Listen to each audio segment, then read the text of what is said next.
Então, do ponto de vista do movimento docente nacional, dos professores os professores federais, né, da educação superior, existe no momento uma tentativa de construir uma greve geral. Há um consenso pelo nosso sindicato, o ANES, de que não é interessante, na conjuntura atual, uma greve com pauta específica da educação, ou seja, uma greve do setor da educação, a exemplo das greves anteriores, de 2015, de 2012, né? Então, visualizando essa gama de ataques, de desmonte, né, do ponto de vista, né, do serviço público que se levou a cabo, né, com o impeachment da presidenta Dilma, não que isso não viesse já acontecendo já no governo dela, mas se intensificou após o impeachment com o governo do ilegítimo Michel Temer, né, se considerou que não cabe só a educação mobilizar-se, mas toda a sociedade. Então, o ANES tem, do ponto de vista do setor público federal, se articulado em um fórum com outras entidades do setor público federal, que é chamado de FONASEF, e há uma tentativa de construir, em conjunto com demais categorias, né, do setor público, essa greve geral. O que significa que o setor produtivo também, né, entraria, né, juntamente com outros setores da sociedade, como o transporte, né, como os correios, como bancos, enfim, os metalúrgicos, né, empresas, inclusive, instituições, inclusive privadas, entrariam na greve também. Ela tem um caráter diferenciado com relação ao tempo, né? A greve, geralmente, que nós conhecemos aqui na Universidade Federal do Acre, é a greve por tempo indeterminado, geralmente dura alguns meses, né? Tem um impacto muito grande, né, do ponto de vista acadêmico, do desgaste dos professores que participam da greve. Já a greve geral, ela tem, geralmente, greve de um dia, 2 dias, o prejuízo que se causa, o impacto que se causa é extremamente forte, né, para o governo, para o setor público federal, para a sociedade. Portanto, é impensável uma greve uma greve geral que dure 2 meses, 1 mês, 1 semana, né, que seja. Então, por esse caráter, diferencia muito, né, de uma perspectiva de greve por tempo indeterminado, assim como muitos de nós vivenciamos em 2015. Então, o primeiro aspecto que nos levou a discutir a construção de uma greve geral tem a ver com 2 setores que são considerados direitos fundamentais para nós, né, que é o direito à educação e o direito à saúde. Né, com a proposta da PEC 241 e agora, né, a PEC 55 que tramita no Senado, você tem então uma proposta não de congelamento dos gastos, né, dos investimentos em saúde e educação, você tem de fato uma proposta de redução ao longo de um tempo desses investimentos que já não dão conta, né, do pleno funcionamento do setor, dos 2 serviços essenciais para a manutenção de uma sociedade, que é a saúde e a educação. Além disso, outro ataque que nós vemos que atinge diretamente toda a população, não só aquela população que está vinculada a um emprego regular, com carteira de trabalho, mas também aquela vinculada a uma área rural, de trabalho em área rural, que tem a ver com a reforma da Previdência. Né? Você tem uma proposta de aumento do tempo de contribuição, e uma das justificativas tem a ver com um suposto rombo na Previdência, que para nós é um discurso, né, que circula para justificar, né, a redução dos investimentos em uma parcela da população que não tem condições de fazer a contribuição, como é o caso dos trabalhadores rurais. Né?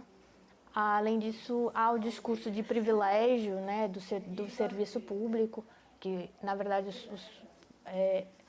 servidores públicos, eles são privilegiados, é preciso, né, reduzir esses privilégios ou acabar com esses privilégios.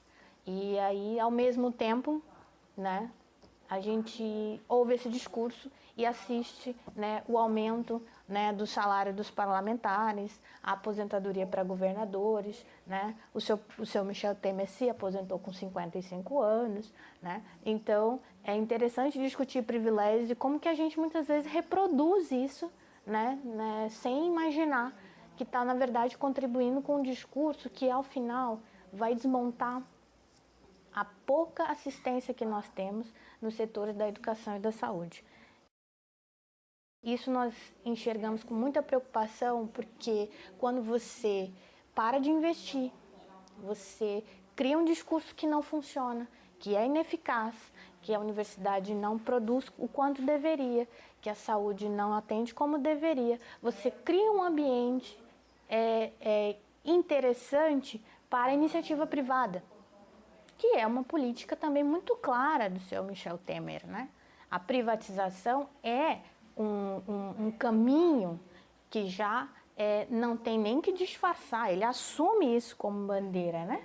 Como necessidade de supostamente atender a população de uma forma eficaz, né?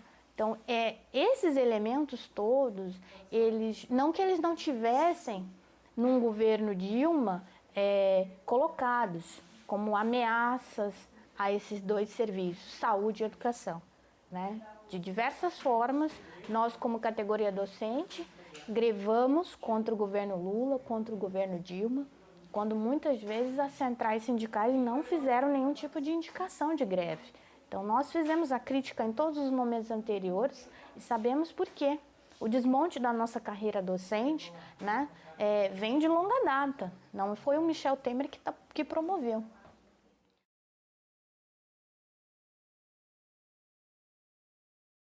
A medida provisória que reforma o ensino médio também é um dos elementos agora, né, que nos faz construir uma proposta de greve, especificamente pensando na educação, né, que tem a ver com uma conduta, né, autoritária em se propor uma reforma, né, dessa magnitude a partir de uma medida provisória.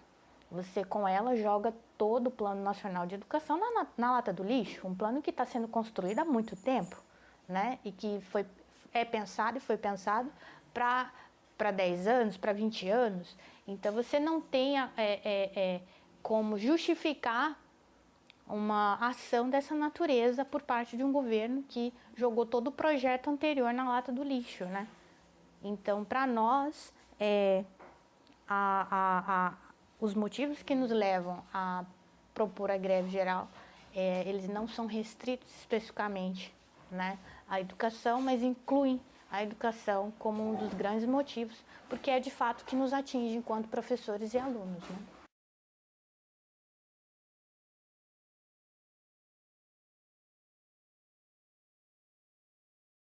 Se nós estivéssemos doutrinando, jamais haveria uma proposta como o movimento Escola Sem Partido, né? Que é um movimento conservador, um movimento de direita, um movimento fundamentalista, né?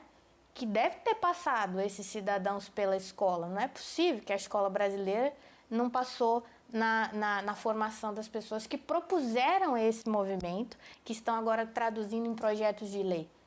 E por que é que eles não foram doutrinados na esquerdopatia que tanto acusam, né? Todo mundo que começa a falar de direitos iguais, né? Todo mundo que fala em direitos humanos, todo mundo que fala em relações iguais entre homens e mulheres, né? Em defender casamento homoafetivo, né? Pronto. Será que a gente que propõe tudo isso não chegou até eles? Então, se eles tiverem a capacidade de dizer, não concordo, penso diferente, eu acho que tem que ser dessa forma, né? A escola não deve se intrometer na formação da criança, isso é papel da família, né? Bom, então, de fato, para mim, o movimento Escola Sem Partido é uma prova de que não há doutrinação ideológica nenhuma na escola, né? Por mais que o professor queira dizer para eles, para os alunos, o que ele pensa e isso passar a ser o que o aluno pensa, eu não acredito, né, que o aluno não tem a capacidade de pensar e refletir sobre isso. É difícil para o aluno decidir o que escolher, o que pensar, o que refletir? É difícil. Mas é difícil para todo mundo, inclusive para professores, inclusive para pessoas que não estão na escola. Porque a quantidade de desinformação que você recebe cotidianamente, você tem que filtrar muita coisa para poder ter um ponto de vista, né, seguro a respeito de qualquer assunto, né? Então não é só para o aluno que é difícil, né? Muitas vezes a gente, enquanto professor, não sabe se posicionar sobre algumas questões por falta de informação, por falta de compreensão da realidade. Então, assim, a acreditar que porque é aluno não sabe, porque é professor sabe, isso é um discurso do século XIX. A gente já superou isso do ponto de vista da discussão da educação há muito tempo. Pena que o atual ministro da Educação tenha regredido, né, nesse tempo e não consegue compreender essas questões. E aí toda uma legislação, uma bancada, digamos, fundamentalista comprando essa ideia de que há, sim, neutralidade, que os alunos possuem uma audiência cativa, que o professor não deve se aproveitar dessa audiência cativa dos alunos e impor seus dogmas, enfim. Eu perguntaria o que é eu me formei numa escola que todo dia que você chegava na escola a gente rezava o Pai Nosso, Ave Maria, cantava uma música gospel, né? E no final das contas, o que é doutrinação?